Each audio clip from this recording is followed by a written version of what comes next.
Bharatiya Janata party जिंदाबाद, Bharatiya Janata party जिंदाबाद, नरेंद्र मोदी जिंदाबाद। आज हम सभी आज यहाँ पर उपस्थित हुए हैं और एक ऐतिहासिक क्षण है हम सभी के लिए। सर्वप्रथम जय मां कामाख्या, जय मां काली, जय मां भारती। आज 5 राज्यों के विधानसभा के चुनाव के संपन्न के बाद जो ऐतिहासिक समर्थन हमारे देवतुल्य जनता ने, भारत की यशस्वी जनता ने इन 5 राज्यों में जो हमें समर्थन दिया है, उसके लिए मैं हृदय की गहराई से उन तमाम 5 राज्य के लोगों को अभिनंदन करता हूं कि आपने हमारे नेतृत्व के प्रति, भाजपा और एनडीए के प्रति अपना विश्वास व्यक्त किया है। मित्रों, आज 4 जून का दिन है, नतीजे आए हैं और ये नतीजे 4 मई का दिन है और नतीजे आए हैं। लेकिन मैं 4 जून 2024 को भी आपको याद कराना चाहता हूं। जनता के मन में हमारे नेतृत्वकर्ता को जो समर्थन और जो विश्वास दिया था, उसमें कहीं ना कहीं उनके मन में एक कसक रह गई थी। और आज जब 4 मई को प्रचंड बहुमत, प्रचंड जीत अगर दी है, तो 2024 की उस कसक को पूरा किया है। और उसके बाद के हुए चुनाव में, 2024 के बाद जब चुनाव हुए, हर राज्यों में भारतीय जनता पार्टी को प्रचंड जीत देने का काम किया। नरेंद्र मोदी के नेतृत्व के प्रति आस्था व्यक्त की, विश्वास व्यक्त किया है। और आज जब पश्चिम बंगाल, असम, पुडुचेरी, इन तीनों राज्यों के जो चुनाव के परिणाम आए, उन परिणामों ने यह स्पष्ट किया कि आज देश की जनता का अटूट विश्वास, देश की जनता का अटूट समर्थन हमारे नेता, हमारे प्रधानमंत्री नरेंद्र मोदी के प्रति है। मैं देश की जनता को इसके लिए आभार व्यक्त करता हूं। लेकिन साथ ही साथ दक्षिण भारत में भी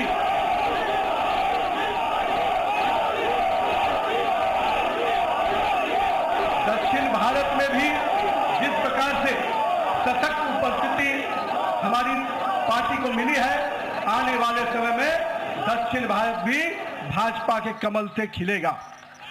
हम आज के इस चुनाव परिणाम के बाद अपने सभी कार्यकर्ताओं को, अपने शीर्ष नेतृत्व को, जिन्होंने अथक परिश्रम किया, और आज उनके अथक परिश्रम का, हमारे कार्यकर्ताओं के परिश्रम का परिणाम है कि उनकी तपस्या रंग लाई और आज भारतीय जनता पार्टी को एक प्रचंड जीत मिली है। मित्रों, ये जीत काफी संघर्षों के बाद, हम कह सकते हैं कि वर्षों तक वामपंथ के पूरे पश्चिम बंगाल को जिस प्रकार से हिंसक वातावरण में तृणमूल की सरकार ने जिस प्रकार से तानाशाही रवैये में वहां की जनता को रखा था, एक पूरा भय का वातावरण वहां के लोगों के बीच में बना हुआ था। आज हमारे कार्यकर्ताओं ने जो प्राणों की आहुति दी, जो बलिदान दिया, और हम कह सकते हैं हमारे माताओं और बहनों ने जो पुत्र और पति को खोया, आज उन सब को मैं नमन करता हूं और उन सब के समर्पण को अभिनंदन करता हूं। और मैं मानता हूं कि माननीय प्रधानमंत्री नरेंद्र मोदी के नेतृत्व में जिस प्रकार से उस भय के वातावरण से नरेंद्र मोदी के भरोसे के वातावरण में जनता आई है, हम स्पष्ट रूप से अपने नेतृत्वकर्ता का अभिनंदन करते हैं। मित्रों, पूरे देश में लोग कहते हैं चुनाव के समय में कि एंटी इनकम्बेंसी होता है, लेकिन मैं मानता हूं भारतीय जनता पार्टी की सरकारों का और नरेंद्र मोदी के नेतृत्व का ये परिणाम है कि आज प्रो इनकम्बेंसी की फैक्टर पर चर्चा होती है। और यही कारण है असम और पुडुचेरी में लगातार हमारी सरकारें रिपीट हुई हैं। ये दिखाता है कि अगर जनता के बीच में आप विकास के वादों को पूरा करेंगे, मोदी की गारंटी को, सपनों को हकीकत की आईने में बुनेंगे, तो जनता आपके साथ खड़ी होती है। और यही कारण है कि देश में कई राज्यों में जब चुनाव होते हैं, चाहे गुजरात हो, मध्य प्रदेश हो, बिहार हो, हमारी सरकारें रिपीट होती हैं।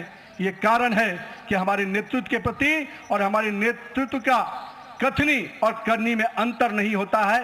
यही कारण है कि आज भारतीय जनता पार्टी का सरकारें लगातार राज्यों में रिपीट होती है। मित्रों, आज हम इन परिणामों से जनता ने फिर स्पष्ट किया है कि हम भरोसे के साथ तो चल ही रहे हैं।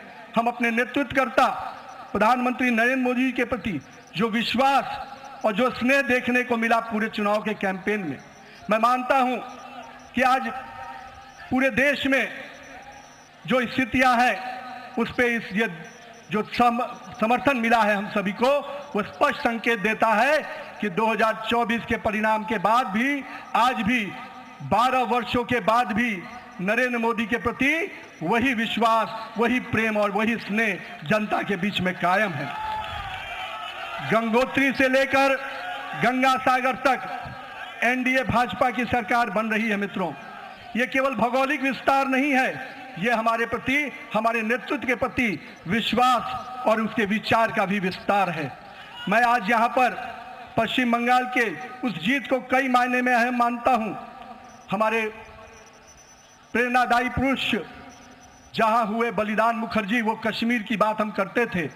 370 धारा से माननीय प्रधानमंत्री जी ने उस कश्मीर को पूर्ण रूपेण भारत के लोगों के साथ जोड़ दिया और उस बलिदान की भूमि को भारत का भूमि बना दिया। और मैं आज कहता हूं कि आज उसी श्यामा प्रसाद मुखर्जी जी के जन्म स्थान पश्चिम बंगाल को भी भाजपा मय कर दिया। ये इसकी बधाई मैं पश्चिम बंगाल की जनता को भी देता हूं। मैं आज के दिन ये जो पूरा चुनाव हुआ, मैं मानता हूं ये नाकामी किसी और की नहीं, इंडी गठबंधन के नेता राहुल गांधी की है। और मैं आज आपको विश्वास दिलाता हूं, इस चुनाव के परिणाम के बाद इंडी के गठबंधन ताश के पत्तों की तरह बिखर जाएंगे, क्योंकि इन्होंने जनता के साथ अन्याय किया है। और आज मैं कहता हूं, जिस प्रकार से नारी वंदन अधिनियम को तिरस्कार करने का काम, अपमान करने का काम किया है, जनता ने उसका सीख सिखाने का, जनता ने सबक सिखाने का काम किया है। और मैं आज के दिन अपने प्रिय नेता और पूरे देश के यशस्वी प्रधानमंत्री नरेंद्र मोदी जी को इस बात का विश्वास दिलाता हूं, आप नेतृत्व कीजिए। भारतीय जनता पार्टी का कार्यकर्ता पूरे संघर्ष और समर्पण भाव से आने वाले समय के लिए भी तैयारी में जुट गया है। हम देख रहे थे जिस प्रकार से देश में हिंदू विरोधी एजेंडे को आगे करने का प्रयास किया जा रहा था, विभाजनकारी शक्तियां आगे बढ़ रही थी, जनता ने उनको परास्त किया है। आज पश्चिम बंगाल एक सुरक्षित और सोनार बंगाल के रूप में आगे बढ़ेगा। आज के दिन उत्सव का दिन है मित्रों। कल से हम फिर से परिश्रम के भाव से, पूरे सेवा के भाव से काम करेंगे और आने वाले समय में चुनाव की तैयारियां, हम तो वो कार्यकर्ता हैं जो एक दिन भी आराम नहीं करते, क्योंकि हमारे नेता हर समय, हर परिस्थिति में संघर्ष के साथ आगे बढ़ने का हमें संकल्प देते हैं। तो आइए इस जीत के उत्सव के साथ, नए संकल्प के साथ हम कल से फिर आगे बढ़ेंगे और आने वाले समय में फिर भाजपा का परचम इसी प्रकार से पूरे देश में लहराता रहे, इसके लिए प्रयासरत रहेंगे। भारत माता की जय, वंदे मातरम, जय श्री राम।